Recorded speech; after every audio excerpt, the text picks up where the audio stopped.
specific gravity and absorption of coarse aggregate. The purpose of this activity is to determine the following parameters of coarse aggregate.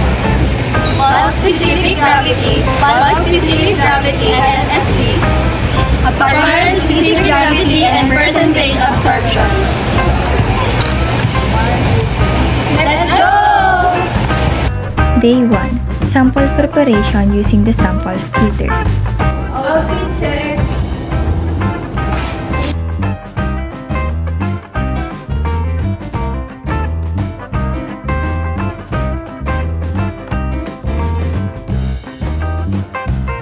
The sample splitter was prepared by ensuring it was clean and free from any remaining aggregate particles from previous tests.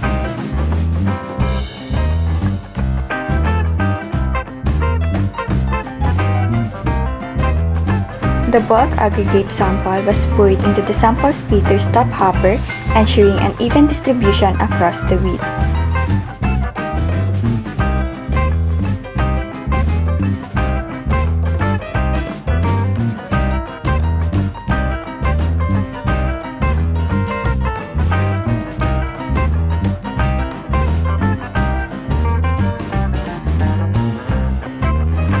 The splitter's gate were open, allowing the sample to be divided into 2 equal portions.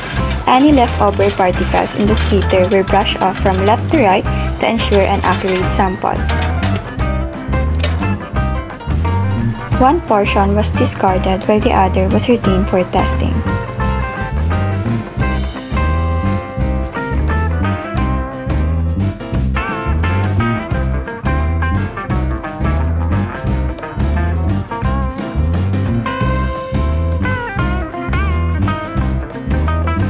The retained portion was reintroduced into the splitter, and the process was repeated until a sample between 3 kg and 5 kg was obtained.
The reduced sample was subjected to a sieving process using the appropriate sieve size of 4.75 mm to separate coarse aggregates from finer particles. The sieve was shaken or gently moved to ensure that the aggregates either passed through or were retained based on their size classification.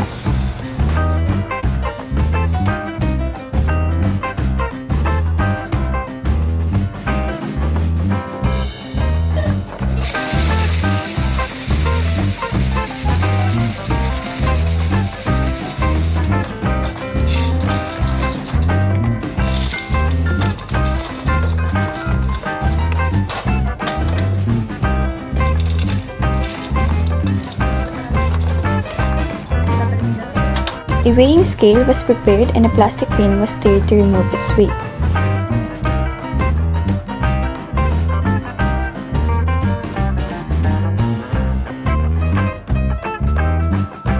Day 2. Washing and soaking the aggregates. The aggregates were washed twice with clean water to remove dust, dirt, and other impurities that might affect the test results.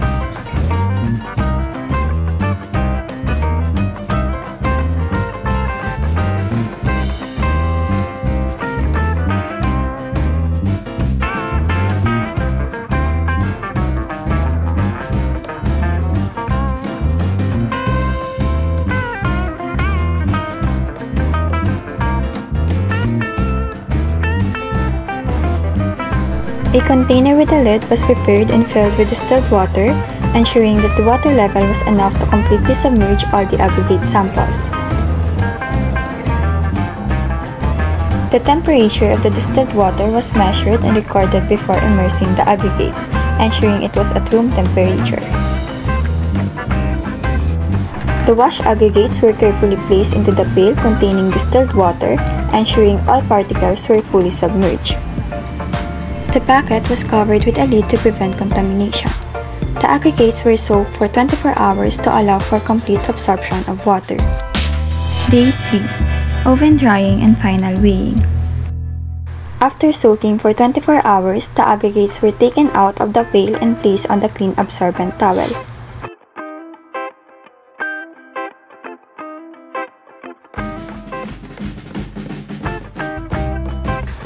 The pat drying process was then carried out. The towel was rolled over the samples until all visible water films were eliminated.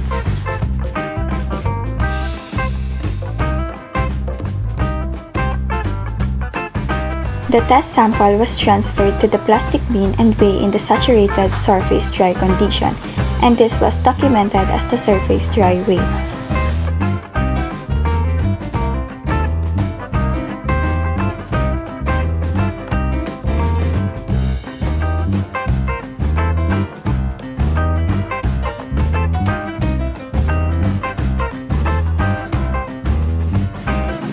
For the improvised weighing scale used for submerged aggregates, we utilized tie wire, a piece of wood, a weighing scale, and a density bucket.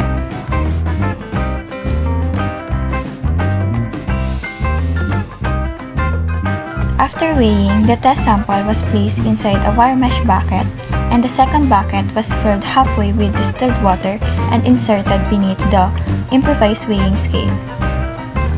The mesh bucket containing the sample test was lowered into the water, ensuring it was completely submerged.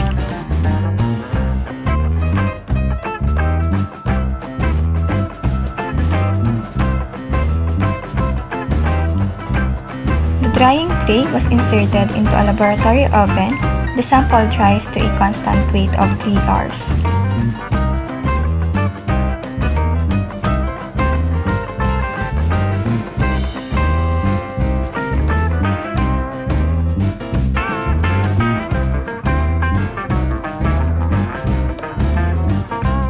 After the drying period, the aggregates were removed from the oven and allowed to cool.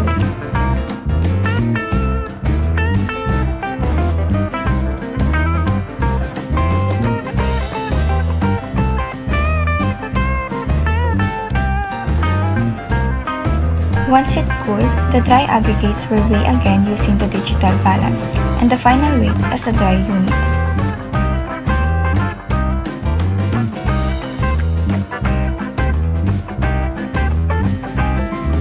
All measured values and recorded results from each test of the laboratory activity were then calculated.